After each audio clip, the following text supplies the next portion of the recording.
Hello, my friends, and welcome back. Thank you very much for being with me again today.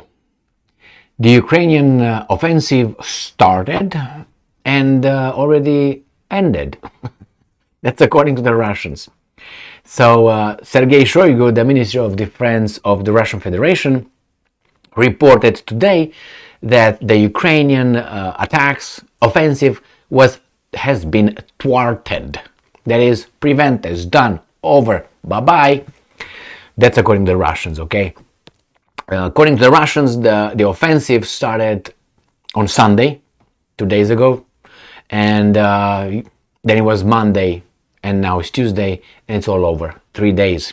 I think even the Bay of Pig lasted longer. No, I'm just kidding. But anyway, this is according to the Russians. I have this article coming from Reuters, actually. So it must be trusted. Let's see what's going on here. Obviously, Reuters just reports what Shoigu says. 2 hours ago, on June the 6th, 2023, Shoigu's Russia's Shoigu. Ukraine's counteroffensive has been thwarted. Thwarted, right here. Russia's defense minister said on Tuesday his forces has thwarted the first 3 days of a Ukrainian counteroffensive in battles that had left more than 3,700 Ukrainian soldiers dead or wounded, according to Shoigu.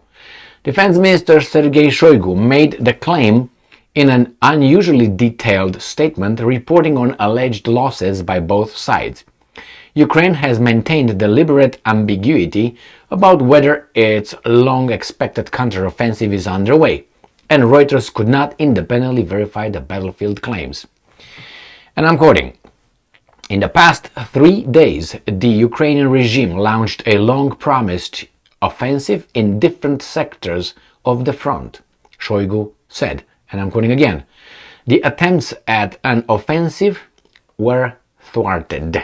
The enemy was stopped," end quote. He added, and I'm quoting again, "The enemy did not achieve its goals, but suffering significant and incomparable losses," end quote. He said Ukraine lost 3,715 men over 3 days, as well as 52 tanks and 207 armored vehicles. Russia lost 71 soldiers and 210 were wounded over the same period in the battles. Russia lost 15 Russian tanks and 9 armored vehicles, he said. Russia said on Monday that Ukraine had begun its long-awaited counteroffensive by trying to pierce the Russian front in the south of Donetsk region. So let's see where the Donetsk region is, since we are on this one right here. All right, we shouldn't go too far. Right here. Voila. This is Donetsk region. That's where they said they attacked in this area, a North Zaporozhye region. So they say this is the area of attack, the offensive. The Russians on the other side are going here. Now this is out of commission right here because this is where the dam is. This is big, I don't know if this is gonna still be the, how do you call it, reservoir. Alright, but anyway, here is the Zaporozhye nuclear power plant right here. So just so you know, things occur here. The Ukrainians attack here. All right, let's move back to Mr. Shoigu. So in the south of Donetsk region. On Monday, Ukraine attacked at 7 points along the front, but within significant losses of over 1,600 men, Shoigu said. Ukraine dismissed the Russian statements as lies, but gave no details on the attacks or their outcome. Shoigu accused Ukraine for destroying the Kakhovka Dam in the south of the country in the early hours of Tuesday, saying it was a tactic to provide cover for Kiev to redeploy units in the regions for offensive operations. And I'm quoting, "The Kiev regime committed another terrorist crime. The Kakhovskaya hydroelectric power plant was blown up, which led to a flooding of significant territories," end quote, Shoigu said. Ukraine and the West allies say it was Russia that blew up the dam. A little question about this. I have a lot of questions, but let's put the obvious one. How come these guys already know who blew what? We have Nord Stream 1 and Nord Stream 2. what, in October or September last year. We still don't know who did it. But here we already know. You did it, no, you did it, no, you did it. And the Americans and the West already they determined it was the Russians. Man, these guys, without investigating, they just knew. But you have over there Denmark, right? You have Sweden, you have Germany, and everyone else looking with everything on the little Nord Stream 1, Nord Stream 2 pipelines. They can't find, man. They cannot find who did it. Can you believe that? I can't. My and my do not allow me to believe it. All right? When you say what you want, Anyway, I think they already know, but they can say it. On the other hand, here, again, I think this is obvious. It's obvious that they know here. This was easier. This was easier. They know who did it. It's like, let's say, I'm going to give you an ugly example or an analogy. So let's say it's about 10 people in a room and someone turns off the light. So it's dark. You don't see anything.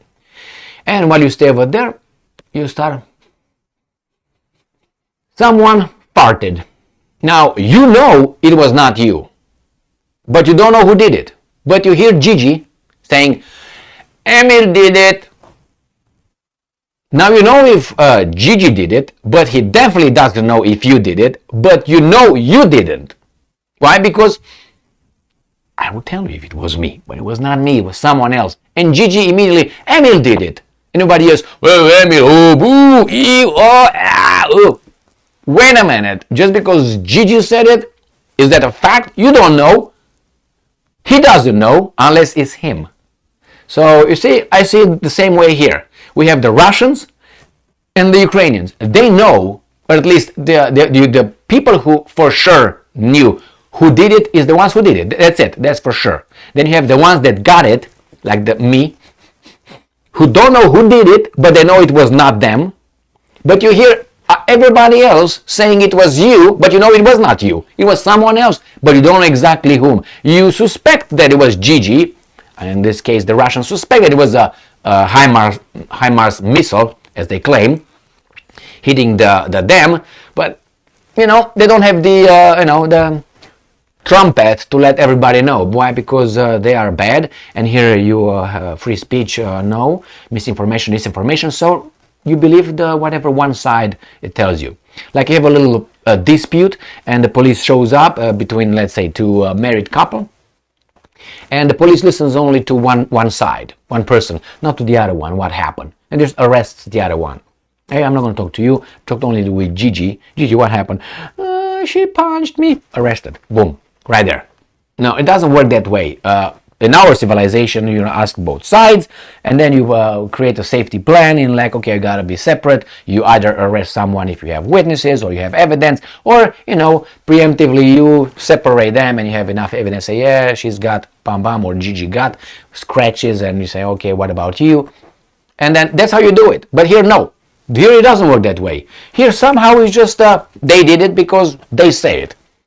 What about them? Did you ask them? Why should we? So I don't think you want to be in front of such a justice system. Do you? I don't.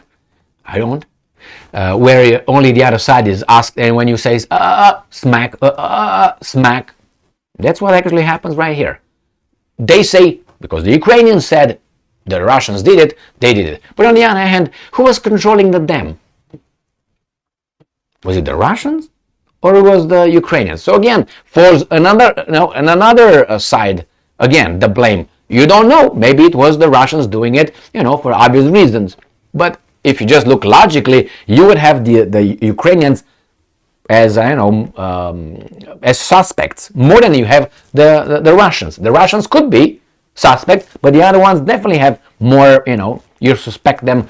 The same with Nord Stream 1, Nord Stream 2. You can suspect it was the Russians, but you got other actors over there who said they will blow it up, they will stop it, they will do this. Well, you are the one that actually let me look into you. No, you gotta be crazy if you think it's me. You just said it. Anyway, and then it's the capability. So in this case, again, Shoigu said that they thwarted the counteroffensive, and it's done. We'll find out, I said, in about a week or two, maybe a week, as I said, 7 days. So next Sunday, what the hell is going on over there? The Ukrainians must start the counteroffensive. I read an article saying that the Ukrainians, coming from the Ukraine, and I can't remember who that was, but I'm probably going to cover it because it was so dumb that I was like, what? A Ukrainian said, official, I can't remember his name, it was a man. He said, I read it in an article, the counteroffensive will be pushed for October, for fall, for autumn. What? You started counteroffensive in the autumn in Ukraine? Why don't you ask Napoleon and Adolf about how that worked out?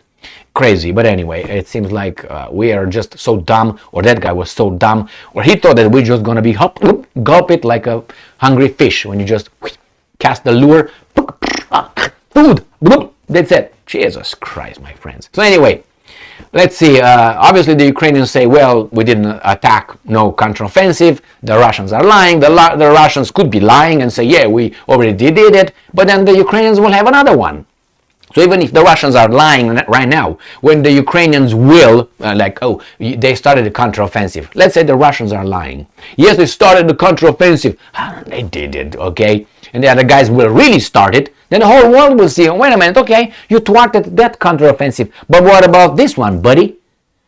So the Ukrainians must show success. Are they going to show, or are they going to say, well, it's a stealth counteroffensive. You don't see it, you don't feel it. It's like a massage or having sex, you don't feel anything, but you are having sex right now. What? Or making love. I want to call it. This is the way it is. Well, we're not in it, baby. Yeah. Are you sure? I don't know. Yeah. You gotta know. You know what I mean? You gotta know if it's or not. Otherwise, yeah, I'm done. What? Were you in? That's what this thing is gonna be. I don't know. We started a counteroffensive, but you don't see it. You don't feel it. Maybe because it wasn't. Isn't that we're gonna find out. Man, these guys put me in a good mood. I put myself in a good mood. I must be crazy, but at least better than stay strong, stay smart, look for the truth, and be just. Oh my, I don't feel anything.